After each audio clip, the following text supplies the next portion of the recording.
La BERD soutient des projets qui contribuent à la sauvegarde de l'environnement. Ces financements ont représenté 46% de son investissement annuel en 2019. Est-ce que vous avez une idée du chiffre 50% en 2022. 2022.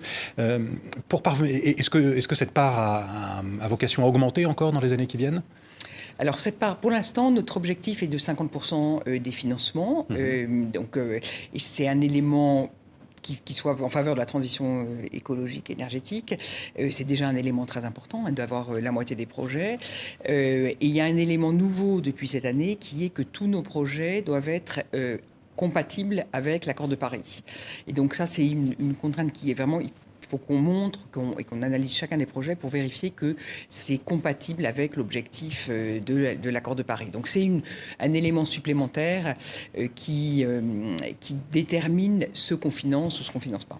Mais ça veut dire quoi en fait concrètement ? Ça veut dire que vous refusez de financer des projets énergétiques dès que ce sont des énergies à forte émission de carbone, par exemple, à pétrole ? Alors, on ne finance plus, par exemple, de projets d'exploration de gaz upstream. Donc, tout ce qui va être développement d'exploration de gisements de gaz, etc. Exploitation de gisements de gaz. Mais du transport de gaz, par exemple ? Par contre, ce qui peut... l'accord de Paris, c'est pas forcément... Enfin, il y a une trajectoire. On ne dit pas aujourd'hui qu'il faut être dans l'accord de Paris. Parce que sinon, on n'aurait plus de sujet déjà. Mais c'est donc d'être sûr que les investissements qu'on fait sont compatibles avec cette trajectoire de réduction. Donc on va regarder, par exemple, comment ils s'inscrivent dans la stratégie du pays pour réduire et arriver à zéro émission de carbone en 2050. Alors il y a plusieurs façons de le faire. Donc il y a des éléments d'appréciation. Mais on est très restrictif. On est dans ce qu'on fait en matière d'énergie fossile. Donc, comme je disais, plus d'exploration.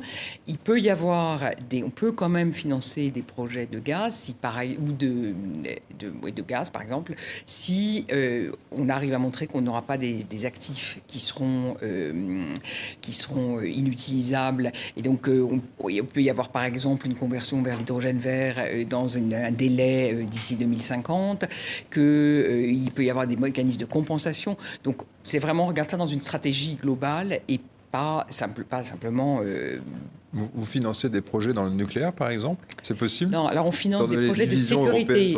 On ne finance pas de nouveaux projets nucléaires.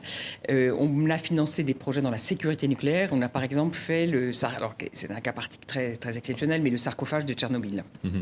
C'est la BERD qui a géré l'ensemble des fonds et qui a géré le projet.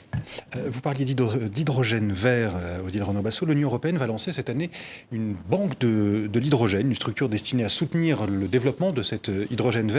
C'est ce qu'a annoncé la Commission européenne il y a quelques jours. Cette banque, c'est une concurrente pour vous ou une partenaire ? Alors, ce n'est pas vraiment une banque. Ça s'appelle une banque, mais je crois que c'est plus un mécanisme de soutien à l'hydrogène vert qu'une banque. En tout cas, c'est un mécanisme de financement.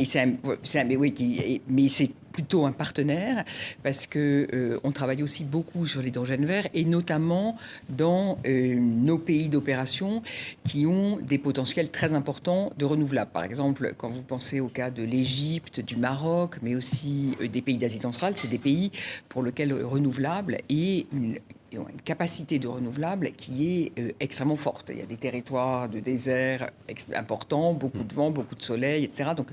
Et du coup, ça donne un potentiel très important en matière d'hydrogène vert, parce que pour faire de l'hydrogène vert, il faut beaucoup de renouvelables. Donc c'est encore exploratoire, parce que l'hydrogène vert, c'est encore coûteux, mais on développe des projets pilotes pour voir comment intégrer ça, notamment qu'il y a une filière phosphate importante, par exemple.